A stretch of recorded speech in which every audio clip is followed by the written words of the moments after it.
speedy dispensation of justice and how to apply same for the betterment of the country. They spent all that legislative session trying to pass a law that already exists. That is unfortunate in itself. Yeah, well, now that you said that, it's really, really saddening because, like you said, it exposes their level of ignorance. So, but if this has been in existence since the 1940s, like you said, what institutional and cultural barriers, still allow child defilement to persist without the penalties? Because, like you rightly said, it's been in existence, but it is the conviction and the implementation of justice. So, what is the barrier? What is holding us back? The barriers are much, but first of all, let me establish that in my social media account, I uploaded a lot of stories on conviction of life imprisonment, even by the Lagos State government. Okay. Lagos State government has zero tolerance for defilement and any issue related to sexual molestation. Okay? The barriers are many. I have been engaged in this, in fact, it's actually my area. Okay. I've been engaged in this issue for over 12 years. Okay. This issue of rape, defilement, and the rest of that. And one of the barriers I will tell you is this: when rape happens, most times, the victims and the family of the victims do not know what to do. Most times, they will not even want to report at all. That's true. These are the factors. One, they will not want to report because of stigmatization. Two, some landlord association and some cooperatives or some gatherings and some elders usually try to assume jurisdiction to hear those defilement cases and conceal it. And when they are doing that, most times, they'll begin to blame the young girl or the victim. Why did you go there? What did you wear to that place? What were you wearing? How did you understand? So yeah. Sometimes too, this verbal abuse comes from the police itself, that they're supposed to protect the victim. They will start laughing at the victim. Where's the girl? Who, now you the rape, and the rest of that. With this crude and irresponsible statement over a very serious matter. It's a grievous offense. Yes. When it happens, it's a grievous offense. And that is why the penalty is life imprisonment. Is capital. So the factors are many. Sometimes when they even report, you find out that sometimes you don't have a good prosecutor. You find a prosecutor that will compromise. Okay?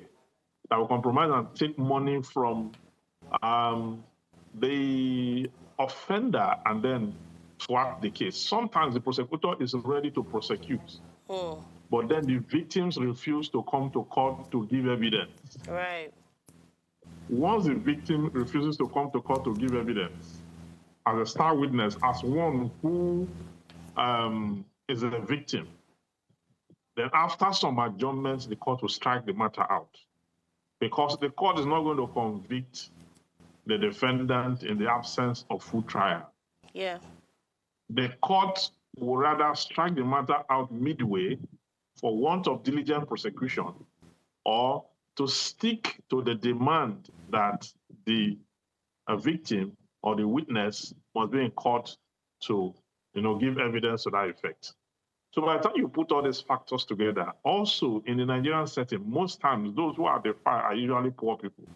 I'm not saying it's only poor people that are defied, but the majority, because the rich man usually have a lot of security around his family and his household. Okay, even when you look at the most reported cases are cases where you have areas where the masses live, the extended masses, remote masses. And when it happens, they begin to look for ways to conceal it and the rest of that. So when all those factors are involved, you find it difficult. The few that gets to court because the victims are resolved to make sure that they get justice. And sometimes midway, they get worn out. I handled a case where the girl and the mother nearly gave up that case because of transport money coming to court. What? And we had to make sure that we provided transport for them throughout the case before we were able to secure conviction. Some of them is as little as not getting enough money to feed. And then they would cave in and collect money from their captor, from the offender himself, to enable them feed. Okay? When you go to Mirabel Center in Lagos, because when the offense happened in Lagos State, you go to Mirabel Center for a medical examination. Once that medical examination is carried out, it is stated by science that when rape occurs, after 3 months, scientific probing can still, identify the fact that there was a forceful entry. Okay, whether for a child or for an adult. Okay, and so is that serious? When that happens, when that is conducted, then the prosecutor takes over from there to use the medical evidence to tender as the proof of the commission of the said offense. But why the law is there and the courtroom is there, we need people of integrity and people who want to see society cleared of all these malaise to mount the justice system and prosecute sexual offenses within. That is why I like what the Lagos State have done. If you check the news, a quick search of the news, you will see the level of conviction Lagos State have secured. Yeah. Heavy. And not like you have more offenders in Lagos. It's just because Lagos have taken it as a special. They've paid attention to detail now. Yes, it cuts across all states. But, when you look at the Child Rights Act, the Child Rights says if you are not up to 18, you are a child. You cannot even give consent. That's right. It's the inability to give consent. That is what makes it defilement. Okay? But the Child Rights Act, as we speak, have not been domesticated in many states of the country. Right. 15 states have not domesticated it out of 36 states. So most of the states in the north, many of them have not domesticated because it's their culture to marry underage. Okay, and these underage children they are getting married to and sleeping with them, inflicting pain on them, it has a legal implication. That is why they have refused to domesticate the Child Rights Act. And when you look at the Senate that is supposed to be the hub of lawmaking, some of the senators have married underage. Yes. Sometimes ago, the former governor of Zamfara State and even some of the lawmakers in the South have also married underage and all that. So at the end of the day, you find out that it's a very serious matter that we're dealing with. So for life imprisonment, it's been there already, but will stricter law finally protect the Nigerian child? From what we have seen from jurisprudence and legislation, the stiffer the law, it does not necessarily stand as a deterrent because most of these offenses are habitual. They're habitual offenses that stem from so many factors, some from psychological angle, some from a deep-rooted place of criminality, some from some spiritual and inexplicable place of a difference and the rest of that. So by the time you put all these factors together, the law itself, the stiffer it gets, has not proven that crime has been mitigated. In fact, most laws that have very stiff penalty, when they have a penalty, have been more violated than laws that have lighter penalty from research and jurisprudence. So what that means, in effect, is that it does not appear that stiffer penalty, how be it stiff, will mitigate commission of certain kind of offenses and crime in society. All right, barrister. So, I mean, you've said quite a lot, and they're very, very true, because we've seen these things play out over and over. And I would even say one of the reasons for this, you see, this determined by these victims, you know, is, like you rightly said, they don't even have money. They are the poor masses. And then the stigma that happens in Nigeria is something. Is a lot, right? Now, reports have shown that many offenders are family members or even trusted figures, you know, say, oh, this man was like a father to me, oh, this is my uncle, my mother's brother. So how do we ensure that victims feel safe enough to speak out, especially when the abuser is close to home? How do we ensure that? Yeah, I've been involved in one of the cases where a woman who had operation, and so was advised by the doctor not to have intercourse with the husband for a period of time. Okay? And so the man now take it on their first daughter. In collusion with the wife. The wife was helping him to have to spread the young girl's leg to have forceful entry. Okay? They were eventually convicted for conspiracy and the actual offense itself. But when it borders on family, and it turns out that truly the offense was committed, and the court comes to the conclusion of conviction, and have to convict maybe a father or the mother or both, the children are left to suffer. So another case of a locutus steps in where the defense counsel is now asking the court to mitigate the penalty because of the children. Now, the case of Lagos State during the lockdown, the man that was sleeping with his 3 daughters. What? Whom, when he was convicted, said that the court should leave him alone. Because what he was doing concerns the families, about their family matter, and the courts turned against him. And actually, he was convicted for life. You understand? There are many cases like that is incest is involved. So it goes just beyond defilement. You know, on daily basis, there are reports. Our courts are inundated with defilement cases and the rest of that. There are cases through where defilement hadn't taken place. But under the law, an attempt, where there's no forceful entry but an attempt is made, the penalty is 14 years imprisonment. Okay. But where there's actual, forceful penetration and the rest of that, then and the person is less than 18, then you're talking about defilement, and life imprisonment should suffice as the maximum penalty.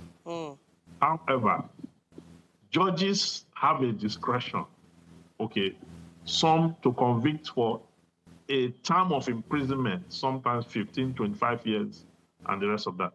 The case of the Chrisland School, and I don't know that you know about that case. Yes. The man was convicted for 62 years imprisonment. 62 years imprisonment. So you see that the maximum punishment for this is life imprisonment, but judges have the discretion looking at the offender, whether it's a first-time offender, whether it's a habitual offender, or whether the offender himself is instrumental to the welfare of the victim. Right. Because, yes, if the offender is instrumental to directly or indirectly to the welfare of the victim and is given a maximum punishment, that punishment is actually going to affect the victim more yes, than the offender. Because the welfare and supply is cut off by conviction. And so the victim is left.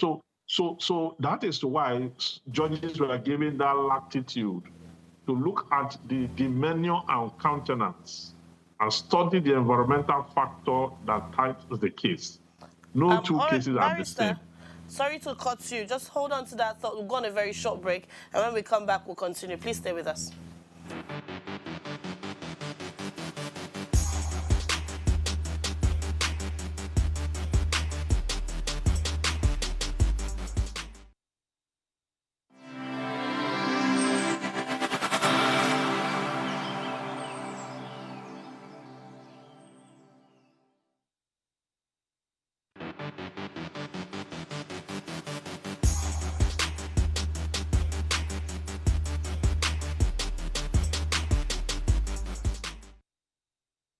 You're welcome back. We are still talking child defilement and the life imprisonment clause that the National Assembly has put in place. And our guest today, Barrister Evans, has just told us that, oh, this has already been, law for a very long time. It's just, we've just played a blind eye to it.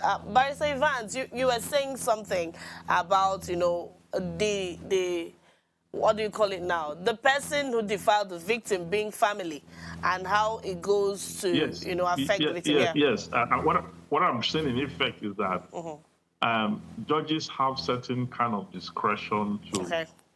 to look at the cases in a way that the victim himself does not get punished as a result of the punishment meted at the offender. Right. Okay. So because when a victim is technically either directly or indirectly tied to the welfare, when the offender is tied to the welfare of the victim, the court will have to apply certain level of discretion to, look at the case objectively, okay, and see how the penalty will not affect the victim. Because an attempt on trial is to get justice. And what you call justice should not become what will bring more pain, okay, or add to the burden of the victim, okay? So there is a serious need for this country to look at the criminal justice system, because most times it takes a lot. It takes a lot of adjournments and a lot of resources to prosecute a case and get conviction, okay? Before you go through all that, there should be a certain level of support. If somebody has been defied, the government should make provision. Because most times, or sometimes, victims give up the cases midway when they get tired of funding it by themselves, or when they get tired of providing resources to be able to meet up with all court dates and appointments. So if someone has been so affected, that is why we have Ministry of Welfare, Sports and Youth and Sports and all that, welfare in states.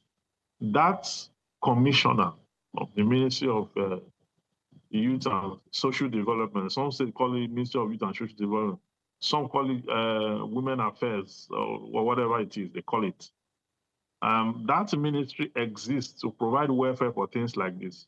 But in most cases, you don't see that either because of bureaucracy, maladministration, or outright abandonment or abdicating responsibility, or being in dereliction of one's duty, not knowing what the office is supposed to do as a function, or not having the right kind of leadership that can put in place programs that will protect victims when issues of emergency like this occur. It's actually the state's responsibility to do so. In some cases, because under criminal law is a prosecution that it is the state that prosecutes. But it's also important for the victim to have a counsel. The victim to have a counsel that will be watching brief, so that the lawyer watching brief will be able to see through that the prosecution is doing the right thing. Right. Because sometimes, if the victim have no lawyer watching brief, anything the prosecutor says, or anything the prosecution says, is what the victim will believe, because the victim does not know the intricacies of the law, okay, as much as a counsel in the case will do. So there's a need for government to make provisions for men. And in Lagos State has made all those provisions. Okay. And that is why they are ahead of many states. I want to talk about the states that have refused to domesticate the Child Rights Act, right? Because it's not fair that the child in Abia State is being fought for, and then the child in Maiduguri is not being fought for, right? It doesn't make sense to say, oh, it's culture and all of this. So how do we pressure these states to actually domesticate these things so that, the fights and punishment will be uniform across board in the country? Yes, civil society groups, the Nigerian citizens, and the rest of that. These are areas we should protest over. Not just when there's increment in fuel price, or when there is, issue of SARS and the rest of that, police brutality and all that. we should also assemble and call all the states out. Do you believe that a state like Enugu have not domesticated the Child Rights Act? Are you not surprised? Yes, Enugu has not. Okay, 15 states are pending. When civil society group put pressure, Amnesty International put pressure, and all that, 1 or 2 states will domesticate, and then the others will leave it follow. Somebody has to push it through. Somebody has to be on that case. Okay, if we want to build a very healthy society, okay, if we want to build a society that will give us the right kind of value, we need to pay serious attention. As much as the United Nations says we should pay attention to the Sustainable Development Goals, okay, and listed is 16 of them, okay. Part of what it requires is the welfare of children. And the welfare of children, people below the age of 18, is that you take care of their welfare, their socio-psychological needs, their economic needs, and their spiritual needs. Okay, you have to put them in the right place.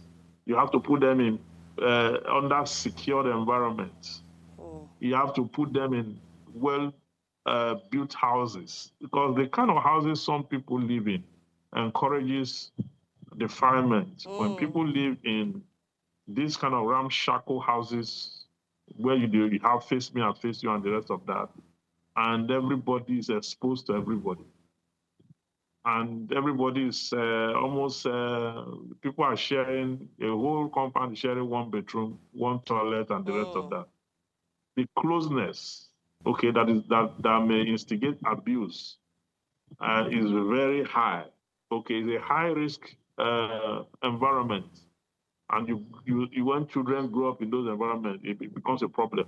Also in their schools, okay, there's a case in court now about the Basfafunwa school here in the Jodubega, where a teacher raped 4 students, 4 young, let me say the Defilement, they filed 4 young girls, okay? The case is in court as we speak.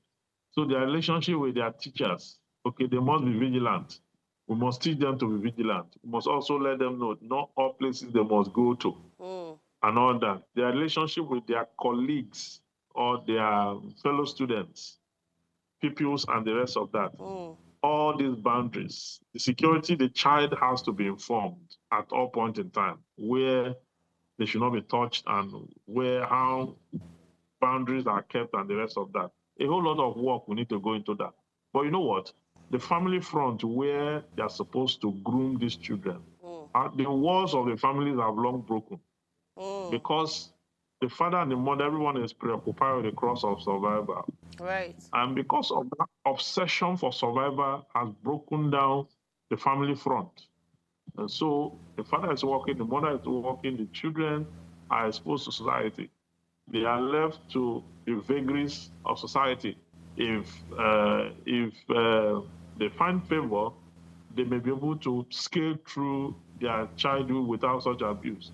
But in most cases, where the father and the mother is not available, the enemy comes in between to fill in a void, okay, and begin to exploit, criminally. So it is not just the work for the government alone. Government have a role to play. The family have a role to play. Society have a role to play. Under the Lagos state government, you can be an enabler. You did not sexually molest anybody, but you provided a room where someone took a child and defied that child. It's conspiracy. Right. Or you saw, you did not speak out. You witnessed it, you didn't speak out. When the matter gets to a point where investigation reveals knowledge, you know about it, you know how it was perpetrated, but you did not report. You are also culpable.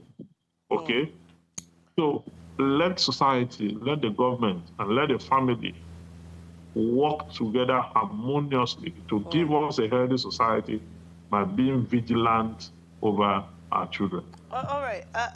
Yes, sensitization creating awareness, family fronts. I really love that. I applaud that. But let's come to the area of the judiciary, right? How can we ensure that justice is delivered swiftly and, of course, survivor-centered without, having to re-traumatize these people over and over by, stretching the court cases, the delays here and there? How do we ensure that this thing is done? Because trauma is a lot, and I think that trauma is part of the reasons these people pull out at the end of the day. So how do we ensure swift justice for the victim? Yeah, the way we ensure swift justice is to adopt the Lagos State model. Okay. The Lagos State created a special court for it. Beautiful. The Lagos State don't do defilement or rape cases in the general court. Okay. They created a special offenses court for it. So every state that want to make meaningful progress in this thing we're talking about must, as a matter of necessity, create a special court for the offense. Because once a special court is created for the offense, what it means is that adjournments will not be long, right? Because those courts are only dealing with those offenses. They are not dealing with land matters. They're not dealing with fundamental right enforcement matters and election matters and all that. Even while election matters are ongoing, those courts are still sitting and dealing with their own special offenses, matters. So that is one way. Another way is to employ more judges and expand the court. Okay. Sometimes our court seems to be very congested. Employ more judges, expand the courtrooms, and let us have more judges so that one judge will not be sitting over too much matter in a day, so that they will have time to have recess, back to their homes, write judgment, write ruling, and the rest of that. So when you have all that, then you're able to push forward. The system must be swift enough. The technology that is required in the courtroom, government should provide it. Okay, so that we use the technologies to take evidence and then to take notes and to have a proper trial. We introduce all the mechanism that is required. Once that is done, the cases will be addressed speedily. We've seen cases of defilement in Lagos State that lasted just 4 months. Okay. And we've seen the ones, that have lasted, even shorter than that. So once the court is decongested and is free from all manner of cases, then it will put in more effort and deliver more value to the populace. So that's the angle of the judiciary. All right. Thank you so much, Barrister. Unfortunately, that's all the time we have. And we do hope that with the reintroduction of this law, I hope we don't just, like I always call it, audio briefings. You come and tell us and not really implement it, especially when it has to do with people of influence. So we do hope that regardless of class, if you're an offender, you serve your time. Thank you so much again. And I do hope you have a good evening. Now, you see, every law is only as powerful as its enforcement. And every reform is only as meaningful as its impact on real lives. The Senate's new legislation may finally, be a step to justice. But until every child, including those in the states that have not domesticated Child Rights Act, until every child can walk safely through their homes, schools, communities, our work is not done as a nation, right? Children's protection must go beyond this punishment.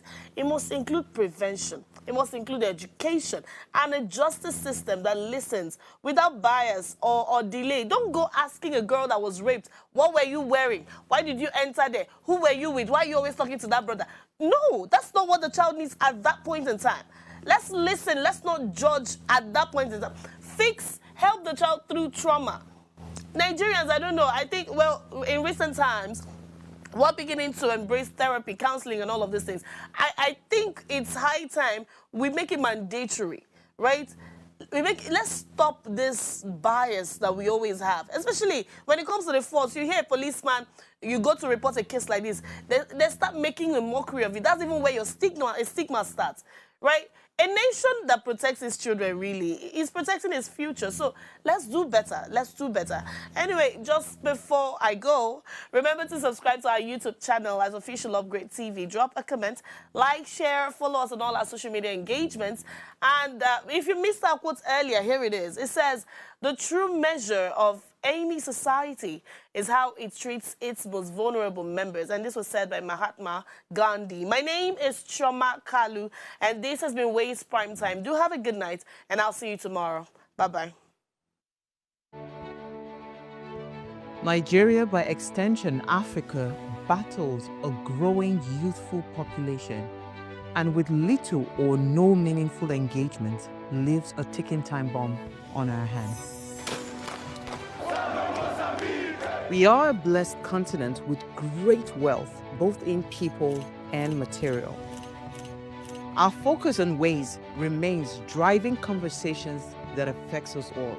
Topics in the news, social concerns, politics, leadership, governance, empowerment, resource management, conflict management, finance, SME sustainability, technological innovation, food security, health, education, brain drain, our well-being, citizenship, and much more. Our goal is to continuously drive these conversations, keep them burning at the table to effect a positive change, both for our nation and continent. Ways, what are you saying, has a secret ingredient that completes the conversation every single episode, and that ingredient is you. Our past conversations shaped our yesterday. To shape our tomorrow, we must keep talking. So, I want to hear you. Be a part of our live conversations Mondays through Fridays. And let's all have our say.